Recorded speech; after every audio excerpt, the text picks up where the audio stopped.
childhood of the Westerns when we were kids. It's part of America. I love this country.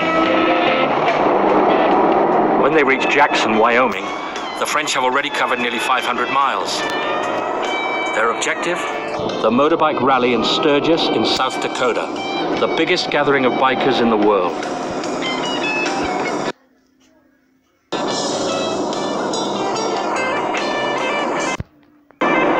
Their last stop before they get there? The Mount Rushmore National Memorial, a monumental sculpture, the faces of the United States' most famous presidents. Et on va se faire monnayer notre truc, hein. Là, hein. Voilà, comme ça. Voilà. C'est beau. Yeah!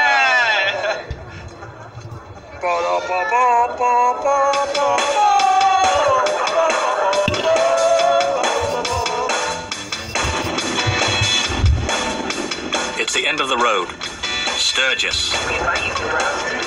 Thousands of bikers are already here. Oh shit, it's worse than ever. Welcome to biker heaven. The best of them, the worst of them. Mind-blowing! Sturgis. In August every year, 700,000 bikers united in the cult of the Harley, the most mythic of all bikes.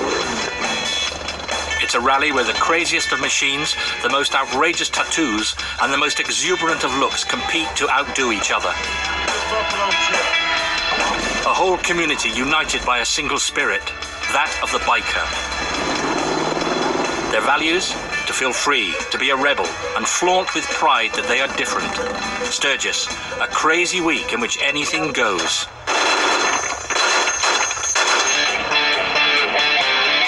You don't come here to race, but to party.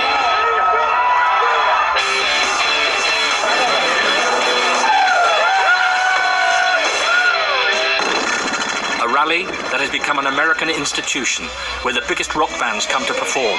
In 2010, it was the Scorpions. No, you never hated anybody? Have you ever murdered anybody? Yeah, murdered. You're going to discover the dark side of the world of bikers. They call themselves the 1%. 1% to distinguish themselves from the rest of society. They're the most secretive, the best organized of all the biker tribes. They call themselves the Hells Angels, the Bandidos, the Sons of Silence, or even the Outlaws. Groups of bikers who live to their own laws. In Sturgis, the police keep a close watch on them. Drug trafficking, stealing motorcycles, extortion, the list goes on and on. We'll tell you how more or less all over the world, groups of bikers battle for domination of their territory. In Denmark, the Hells Angels and local gangs fight over the traffic in drugs. 140 gunfights, a dozen dead in 2 years. The bikers have now reached France. The Bandidos, eternal rivals to the Hells Angels, reveal themselves for the first time. Peace doesn't mean that everyone can walk right over us. Between war and peace, an investigation into the biker gangs.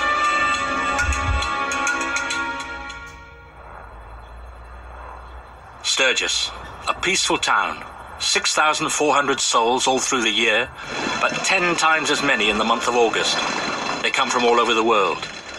Hervé and Didier, our two bikers from Alsace, are in for some mind-boggling sights. Look at that! You're sitting lower than the engine.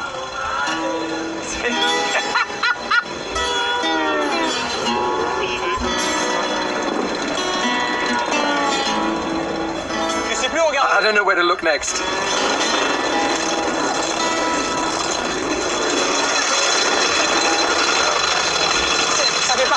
That's part of the Harley world too, because a Harley that doesn't make a noise isn't a Harley. You feel the pistons pounding, and that's part of the excitement too. Almost 4 years. 4 years of work to make it right. It's still a work in progress. I'm still working on it every year. Every biker decorates his bike to his own taste. It's a special style. The death's head is part of the emblem. You like it or you don't. It's good taste or bad taste. We'll see. Look! Jesus love!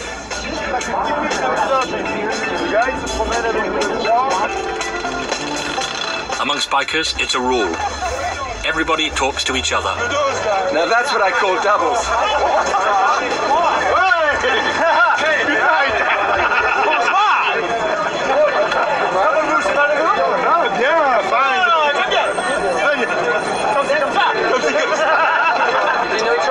No, we just met and we're making international relationships. Yes. Right? And on their leather jackets, the logo Alsace France encourages contact. This is the third time that I've been here. I had tears in my eyes because there's excitement. There's something, you either experience it or you don't. You feel it or you don't. But when you feel it, it's fabulous.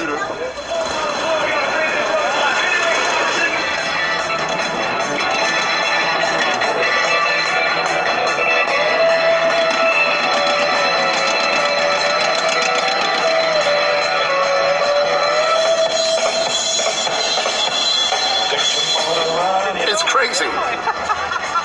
I don't know what it is. It's an unidentified object. The guy's really proud of it. I can't tell you what it is. That's what's so fabulous. Let's go back to the bar. I'll buy you a drink because you brought me here and it's thanks to you that I'm having this wild experience. It's really great. Yeah, it's the best here.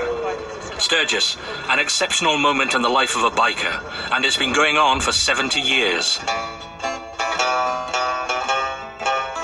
Created in 1938, the Sturgis Gathering has been drawing crowds since the 1950s. At a time, it was a bunch of buddies who wanted to ride the roads of Dakota. Little did they think they were creating the biggest concentration of bikers in the world. At the time, the motorbike embodies the extremely American values of independence, freedom, and competition. 70 years later, this local rally has become an institution.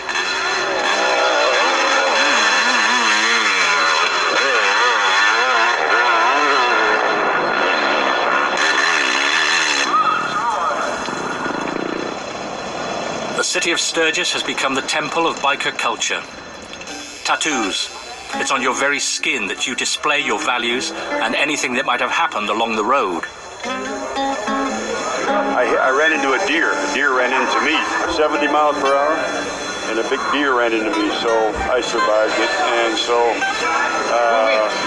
I won, yeah. Harley won, deer 0. Yeah.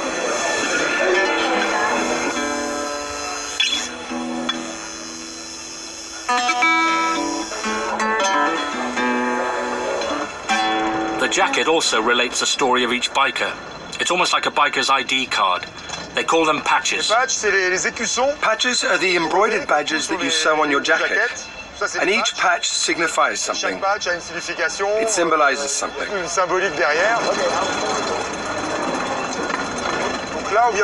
So here we are at the market. And there are often jokes. For example, I like you, I'll kill you last. It's harmless, it's games, jokes, you know, that's all it is. Jokes that always flirt with provocation. Sorry? Would you ride it hard or stay at home? If you don't ride it hard, it's no fun. Yep. And then when you're done, you'll fly like an angel.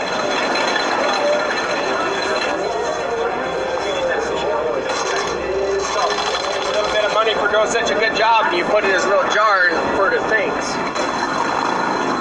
Oh, it looks bad. Oh yeah, sexy.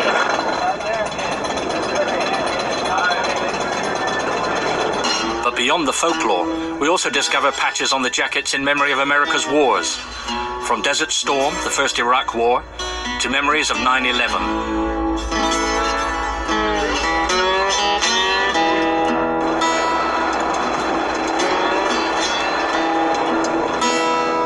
There is a common spirit between military history and the world of the bikers, a sort of manly, close camaraderie. The proof? On the road outside town is a monument in memory of the 58,000 American soldiers who died in Vietnam. A national memorial 150 meters long, set up for the occasion. Lots of bikers come to visit it.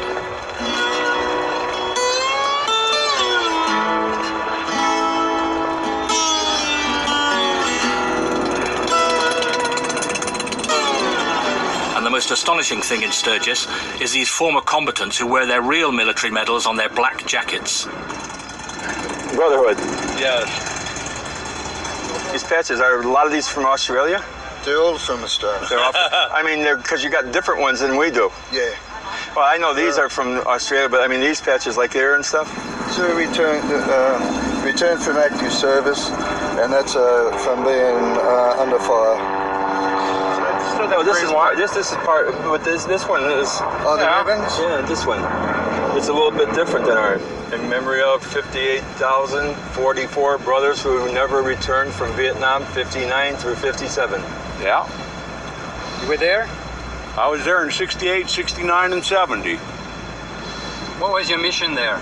I was a forward observer. I worked with the infantry. I called in artillery for them. Let's go. It was when they returned from the front that the American GIs and the Australian veterans joined the Black Jacket Club, a refuge among men for those whom society treated as pariahs. After you. When we come home, because the war was so unpopular, we had people in the streets, like we come and march as they're coming home, and people that spit at you, they push you away. So they push you away from the normal society. We become loners. We tend to... You don't want to go on a bus, you don't want to go with a car full of people. You get on a motorbike where you're on your own, no one can touch you. You've got your freedom, that freedom again. Always comes back to that freedom. We were treated as ostracized, we were outcast. People didn't recognize us. So we stuck with our own, and by sticking with ourselves and riding our motorcycles, that was our therapy. Our therapy was with each other. We didn't have to go to a psychiatrist. If I had something to talk about, I could go to one of these guys and talk to him, and he knew exactly what I was talking about. But now, he's my brother. I care about him. This camaraderie is the melting pot for the motorcycle clubs. Certain patches indicate membership of some rather notorious groups. Like this one. In the middle, a death's head with angel's wings. At the top, in red and white, the name of the club, HELLS Angels. At the bottom, their region of origin. This one comes from Saskatchewan, a region in the west of Canada. They call these the club colours. Colours that are banned in all the bars of the city. Those that wear them are reputed to be violent. They're under close police surveillance, especially from this man in black t-shirt and cap. Steve Cook is a cop in Missouri. He's the American expert on biker groups. In plain clothes, along with his colleague Phil, he spots and discreetly photographs their members. Like this man in the red and white t-shirt, a supporter of the HELLS Angels. He will end up in the US police database. In the policeman's sights, the Sons of Silence, a group formed in Colorado, and the Bandidos, a group from Texas. They too are considered by the police to be criminal groups. Basically what we're looking for up here is just to make identifications. There's a lot of new members in these groups. They bring in new people on a regular basis, and this is a pretty good opportunity. It's kind of, for them, it's kind of showing off. You know, they like to bring their people out here. It's a good chance for us to kind of see who's who. Groups like, you know, HELLS Angels, Bandidos, they're organized crime groups, there's no doubt about it. You can check either group's history, the amount of prosecutions, arrest for not only just violent activities, but drug trafficking, stealing motorcycles, extortion, the list goes on and on.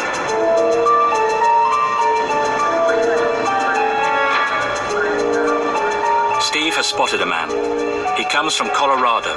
He's wearing the red and white colors of the HELLS Angels. He doesn't yet have a death's head on his jacket, so he's a newcomer to the organization.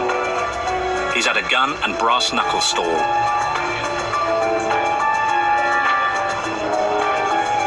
However, as Steve takes his photo, he's spotted by another HELLS Angel. He informs us by text.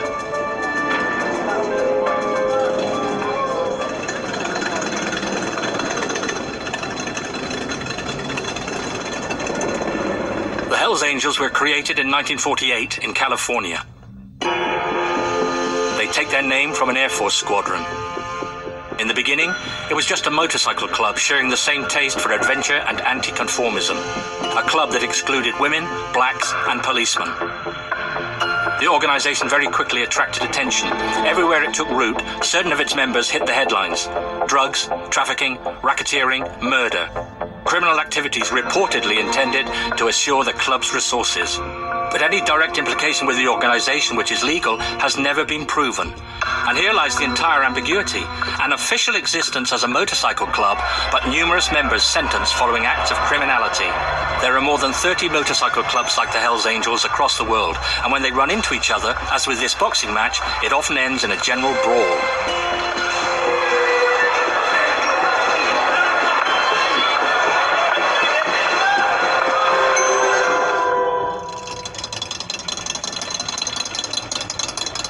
In Sturgis, the Hells Angels have a stall like any ordinary motorcycle club. Armed with a microphone, we asked to meet them. Excuse me, mister. Hello? My name is Michael. I'm a French TV journalist, and just wanted to know if it would be possible to interview a member of the club. The problem is we don't know what you're going to put in the documentary. We don't know who you're going to put in it. We're not going to see the finished product. That's why we need... Because it's not a documentary on the Hells Angels. I mean, it's a documentary on the bikers. It goes to our club attorney, but like, what kind of questions did you want to ask? Any official contact with the Hells Angels has to be made through their lawyer. And their stall is the only one where cameras are banned. Yeah, you gotta ask permission. We can get upset. A short way out of Sturgis, in his motel, we meet Steve Cook again. He keeps a close watch on the 900 American Hells Angels, their 63 local clubs, and their determination to become even bigger. You know, the Hells Angels, they want to rule the world. They want to be the only outlaw motorcycle gang in the world. It's probably never going to happen, but that's their aspiration, and you know, it's great to have dreams. Details on the photos he takes demonstrate the violence of the Hells Angels. Use this individual, for example, here. He's got the 81 rag, which is the 8th letter of the alphabet H, first letter A, HA. You know, so that's to show. I was more interested in this red and white whip that he's wearing. It's a weapon. It's something they can attach to their motorcycle. They can use it as a weapon. This double lightning bolt, inspired by the SS symbol, was photographed on one of their jackets. The Filthy Few patch is for a member who has committed a murder for the club. A club that administers its own justice, as in Quebec in March 1985. 5 of these Hells Angels were killed by their brethren. This was basically an internal cleansing ordered out of New York, is what is alleged. But these individuals were basically executed as they showed up to a party, and they were wrapped up, weighted down, and dumped in the St. Lawrence River. That's, you know, how the Hells Angels treat. That's brotherhood, Hells Angel style. You know, they weren't following the rules. They weren't doing what the Hells Angels wanted them to do. So instead of just pulling their charter, beating them up and kicking them out, they had them all killed. It's the last night of the Sturgis rally. The Hells Angels have left. Only their longtime enemies, the Bandidos, are left. A presence that is closely monitored by the law and the FBI. 1 week later, the police were to arrest 27 bikers after a gun battle between the Hells Angels and a rival gang in Arizona. Peoria, near Chicago. Biker gangs are extremely secretive. They're as difficult to penetrate as the mafia. In order to combat them, the police have no other solution but to infiltrate them. Steve Cook is organizing a training day for undercover police agents. Agents who have come from all over the United States. There's been situations where certain investigators tend to get even beat up sometimes. It's impossible to show their faces without putting their work or even their lives in danger. Except him. Edward Joke infiltrated the Outlaws gang, considered to be the most violent in the United States. Working for the FBI using a false identity, he became one of their members. That was near Chicago. They would quiz me or test me in various ways. I was challenged numerous times. I was involved in physical altercations to see if I would stand up for myself, if I would stand up for the club. I was told at various times, for no reason at all, to go heat up a certain person. It was a challenge to me. It was a test for me to see if I would attack somebody without provocation. Edward Jose was finally uncovered. The Hells Angels identified him and sold him out to the outlaws. The two clubs are enemies, but their hatred of the police was stronger. I hate to say it, but I have to give credit to the Hells Angels for the way they conduct most of their business. I think they have the intelligence. I think they have the financial backing. They seem to do a lot more homework, a lot more background work. They're too big and they're too organized, they're too wealthy, and too sophisticated. So I don't think law enforcement really is in a position at this point to do any more than damage control, just kind of triage different groups and deal with the problems as they arise. Today, biker gangs are spreading beyond the United States. Well, if you want to control the world, you have to have, you know, soldiers everywhere where people ride motorcycles, everywhere where there's crime, you know, where there's a drug trade. I mean, there's drugs all over the world. So any place that there's where they can make money, then they're going to put people out there. Bikers gangs are now swarming across the whole planet. The Hells Angels are established in 26 countries and number more than 2,000 members. Their adversaries, the bandidos, are present in 16 countries. In Europe, Germany is where they are in the greatest number. A country that has become the main battlefield between the two groups. They're in violent conflict over control of legal brothels, discotheques and gambling joints. We head for Duisburg, in the northwest of Germany. A city under tight surveillance. Several hundred policemen guard the area around the courthouse. A Hells Angel is on trial for the murder of a bandido. Not long ago, the town was wrecked by bikers during one trial. Stefan Ulrich is one of the court judges in Duisburg. For security reasons, we separate members of bandidos from members of the Hells Angels, so we use separate entrances to the building. So what would happen if they meet? We don't know what would happen if they meet, but we have to take care that there will be no violence inside or outside the building. The city has limited the number of bikers allowed to attend the trial. Under police escort, 10 bandidos enter by a side door.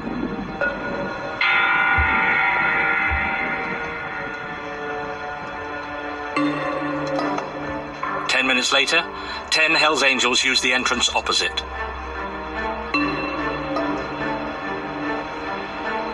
They have come to support the killer.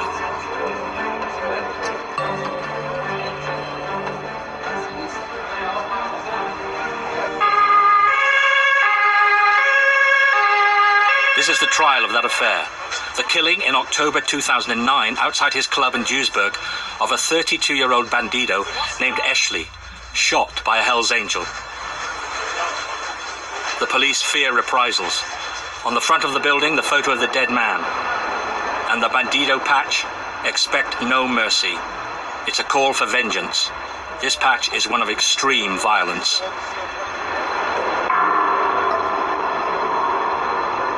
It's not only at the city courthouse where tension is high. During the trial, the police take over the club premises. When we searched the bandidos who attended the first day of the trial, we found a firearm on a man of 50. On other bandidos we found knives and objects to hit with. We opened an investigation and we obtained a warrant to search their premises. Back to the courthouse. These men are part of the German Hells Angels High Command. Each official is followed by 2 bodyguards. In a few moments, the two clubs will find themselves face to face in the same room.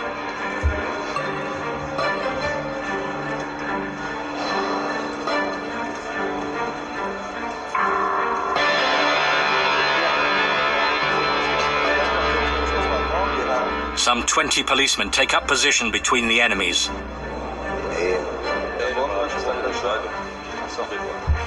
This is Timur, the Hells Angel killer. In jail for the last 6 months, he wears the colors of the club. His first gesture is for his brothers. The bandidos stare at him defiantly.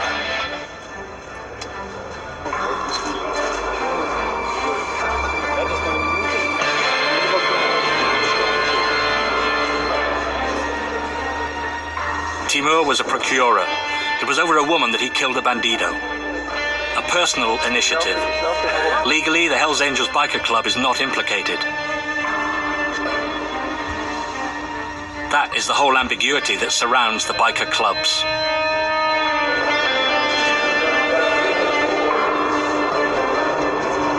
After a 4-month trial, the judges will sentence Timur to 11 years in prison for premeditated murder.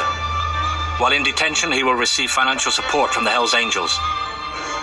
On his release, he will probably be promoted.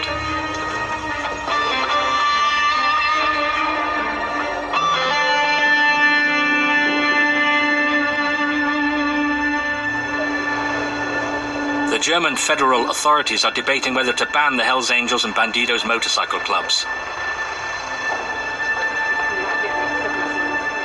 2 months after the trial, the two rivals signed a peace treaty in Germany.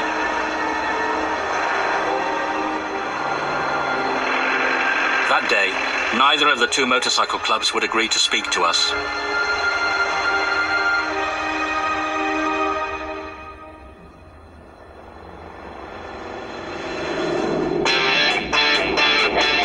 Three months later, the French Bandidos agreed to meet us. There are around 80 of them, spread over the territory.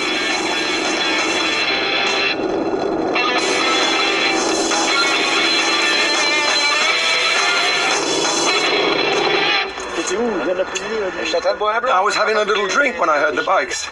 These have come from Antibes in the Alpes-Maritimes to ride in Burgundy. They're a taxi driver, a truck driver, and an IT expert, and they lead uneventful lives. For them, being a bandido is firstly a philosophy of life. They don't consider themselves members of a criminal or delinquent group, but rather as rebels who find it difficult to adapt to the rules of society.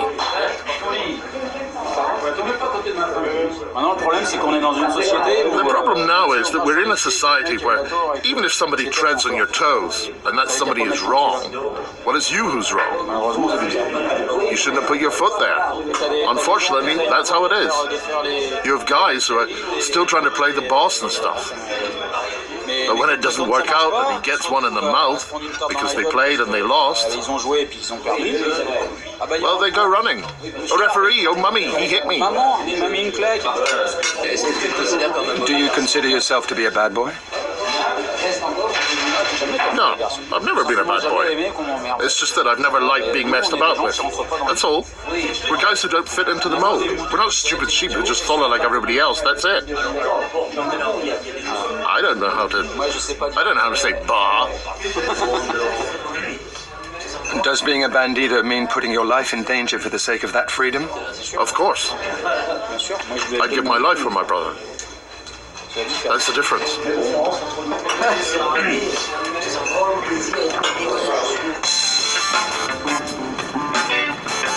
The French bandidos are not the only ones riding the roads of France this summer.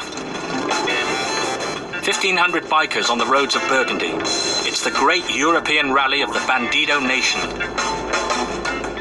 This year it's taking place in France, near Beaune.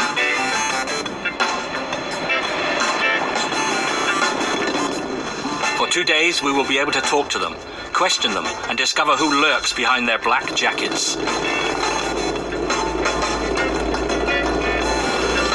Their rally is to take place under the surveillance of the gendarmerie, on land rented for the occasion.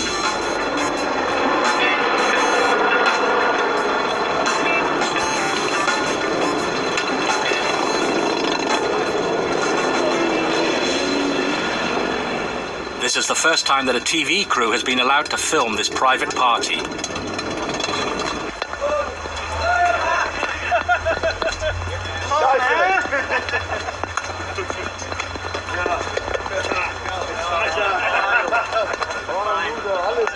Where are you from, all of you? Yeah. Italy, Germany. Germany, Italy, Germany. Yeah. And you know already each other? Yeah. Since how long?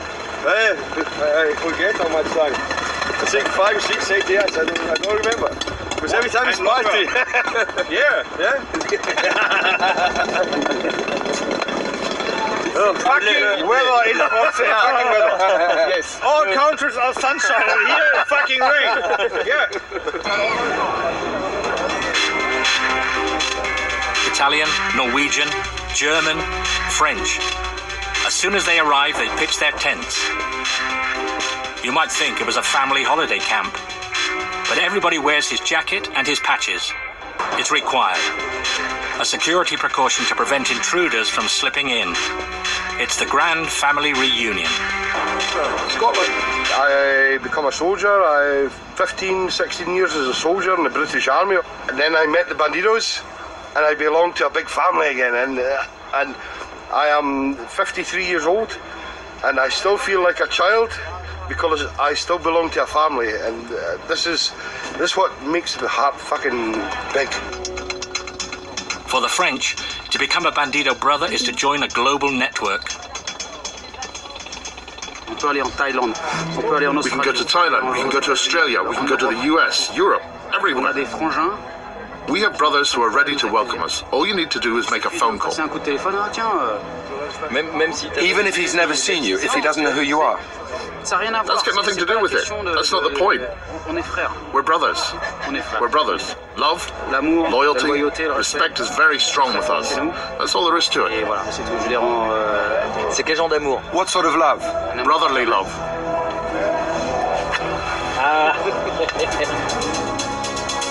They consider themselves a fraternity, a society with its principles, its rights and its secrets. A rather special society. According to the police, one Bandido in 2 already has a criminal conviction. And on their clothing, certain badges relate to feats of arms. We want to know which. From Australia, I've been in Australia. Yeah. And what is bad company here? I can see bad company. I cannot talk about that. I cannot talk about that. I cannot talk about that. That is... Why?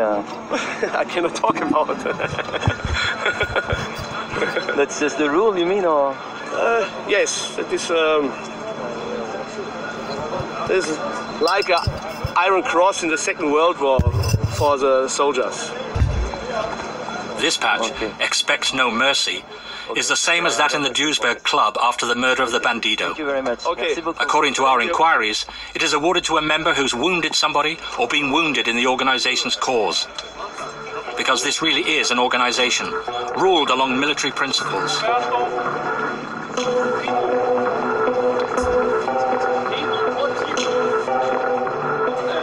Twice a day, new recruits are summoned for roll call to receive orders. They call them prospects. They are aspiring Bandidos. Being here this summer is a requirement for them. Because the organization gives them all the lowly jobs, pick up the garbage, run the bar, they are the flunkies. Like squatties or grunts, they take sentry duty at the entrance to the camp. And they even have to serve the senior members. He is from Thailand. He has several aspiring Bandidos in his service.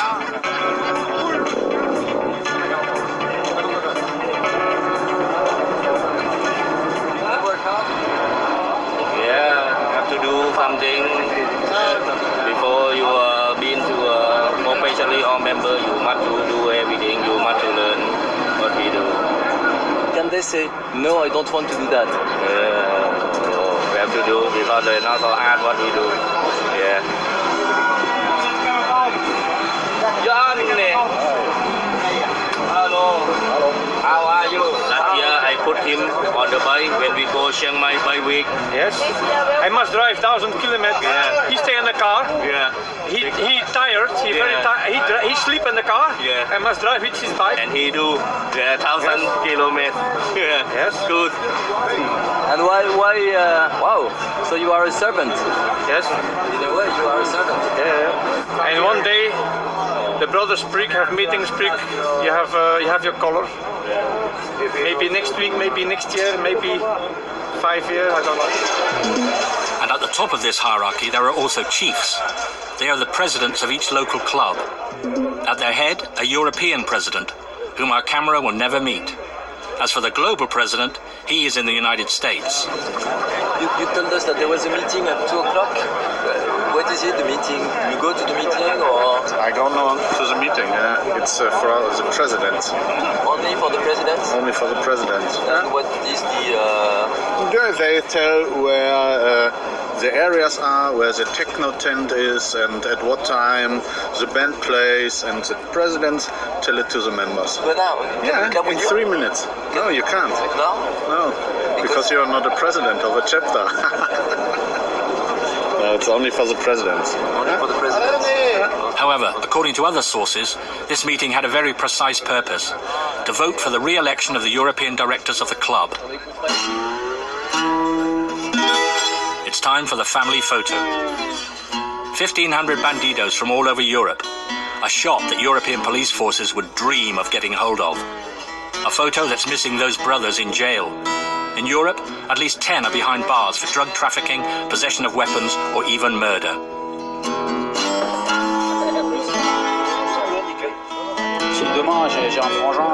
If I have a brother who goes down tomorrow because he's pulled a robbery, or because he stole a car, or did some swindle, or because he hasn't paid his taxes, or because he's beaten his wife because she cheated on him like anybody else, but because he's my brother, I'll stand behind him. I don't judge my brother. I take my brother as he is. He's my brother. Now the difference with your ordinary guy, your neighbor, who you call a friend, who you lend your tools to, if he screws up and goes to jail, are you going to go and visit him? No. People, they turn their backs. He's a black sheep. With us, he's not. That's the difference. You can judge which is the most logical or not. The bandidos love to portray themselves as a model family, as opposed to the individualistic tendency of society. A group of men standing together, for better and for worse.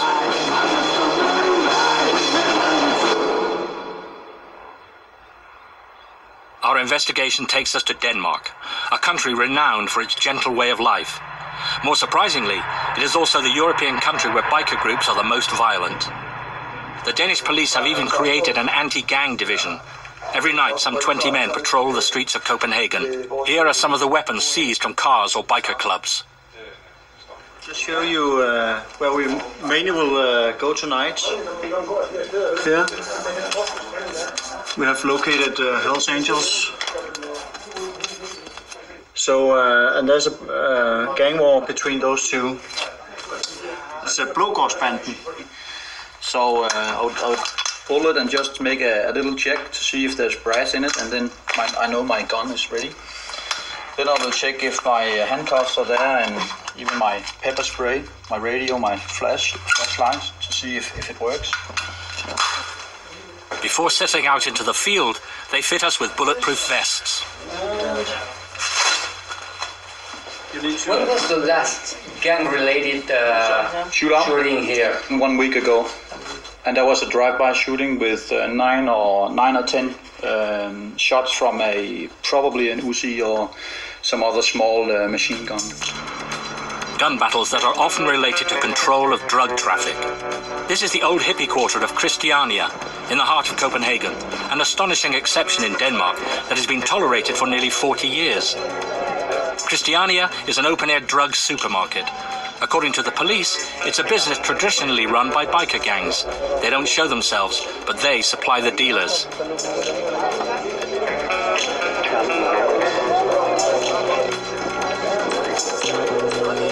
How much is a gram for that? 100. 100? All right.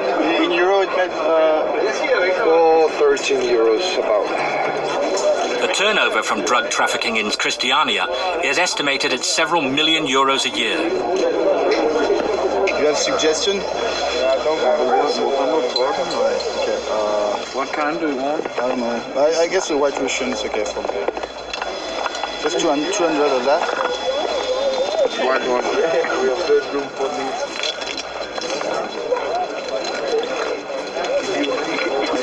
Is it allowed to smoke it just in Christiania? It's illegal everywhere in Denmark, but in here you just smoke.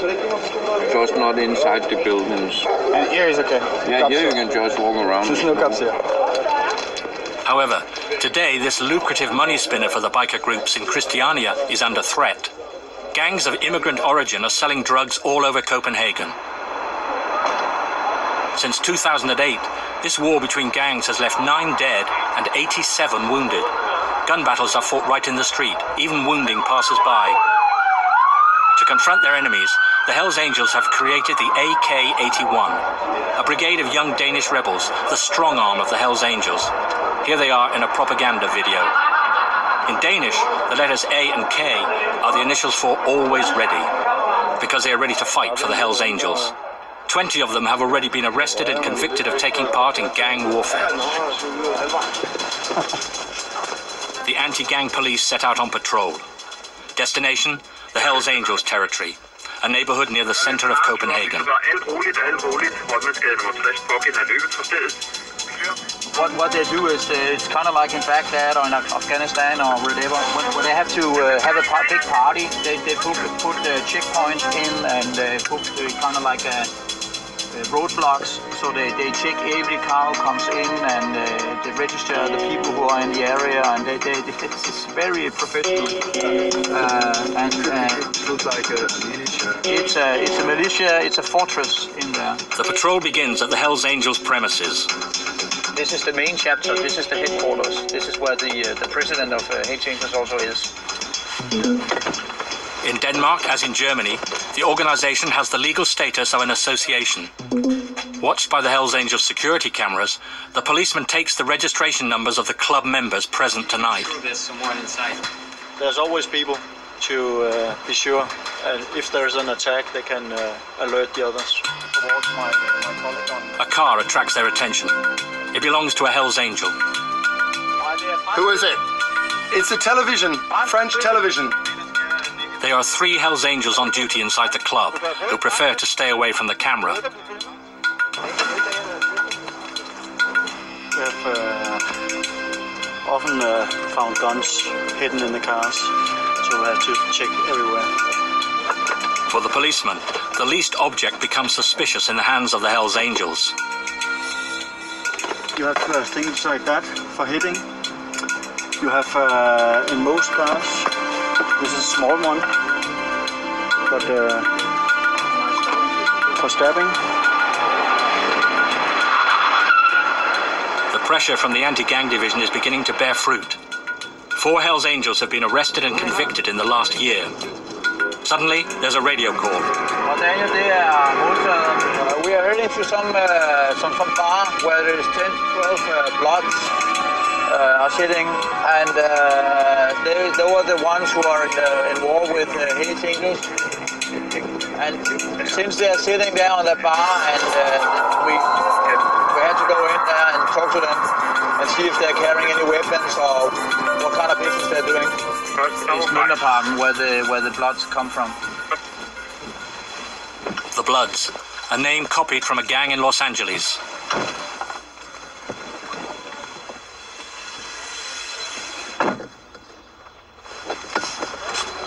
They have guns in this area. That's why they don't want to leave. Because if we take off, they could go to get the gun. The presence of our camera is not appreciated by the Bloods.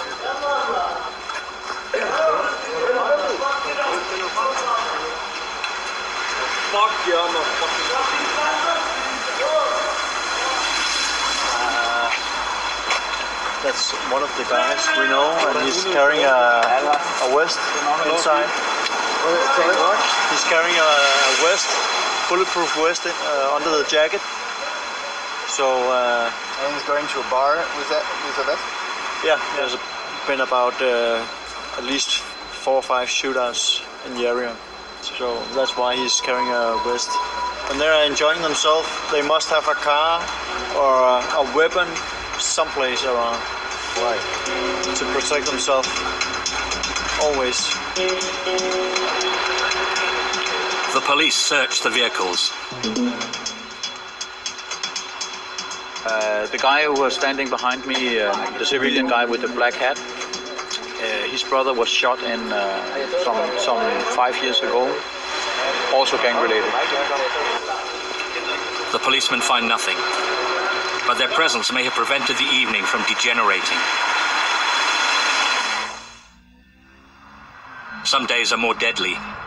We went back to the Bloods territory, accompanied by Jean-Jacques Royal. This social worker's mission is to prevent young men from joining the gangs before it's too late. A young man of 22 was shot dead here a few days ago. His killer has not been found.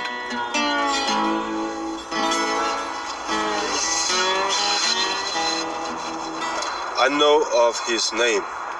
Small link to another gang who have connections to some people within the biker world. Because in some way or form, all gangs are linked to each other, either in friendship or in business or in conflicts. But every gang know each other's gang members. He and the rest of them lost their lives in a very early age.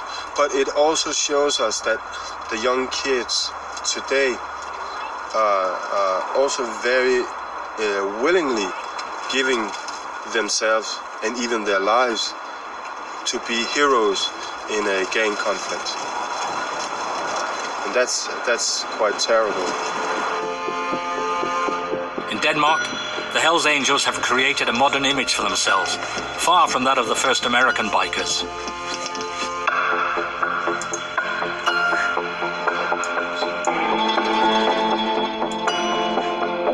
As you can see, and this is a picture of Hells Angels on Hells Angels website, and a lot of young guys and a lot of girls will say, wow, they're like real trim, you know, look real hardcore and look nice, you know. They actually look like a group of models. So a lot of young kids, you know, who gets involved in this expect to in some way look like them in the last end, you know.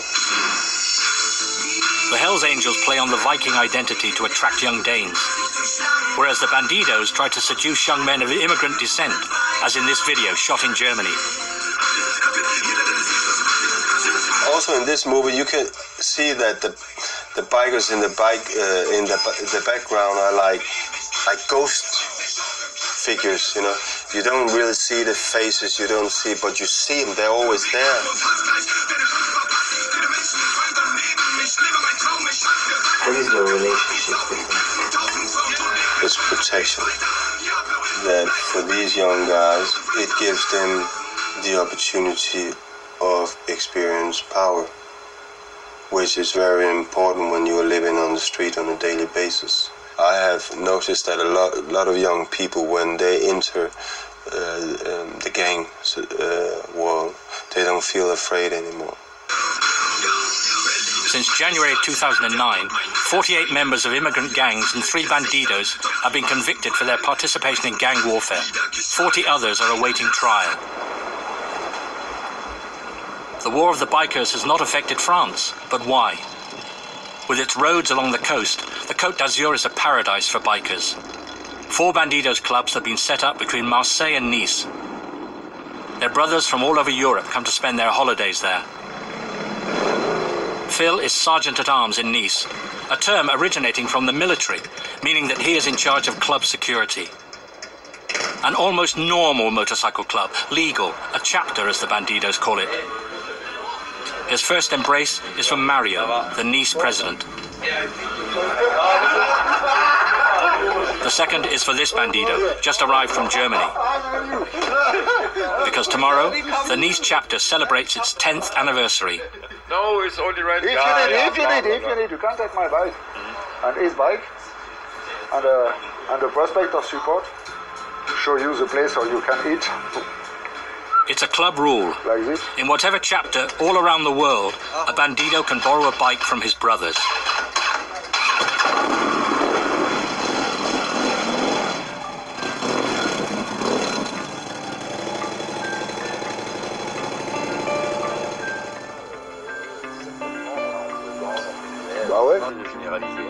Mario works in construction. Phil is a salesman.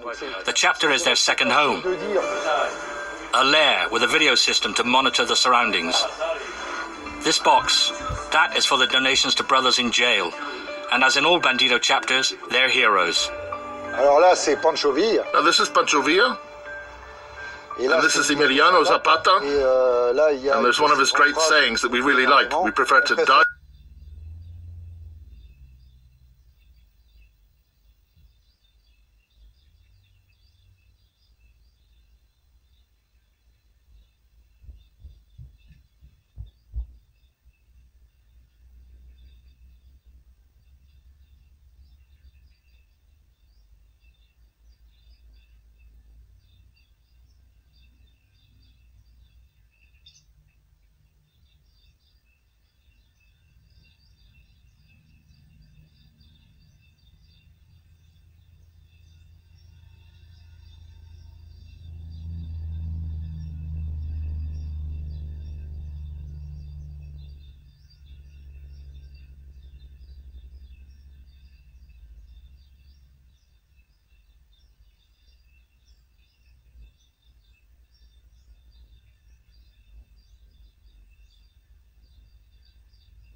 MONGOLS.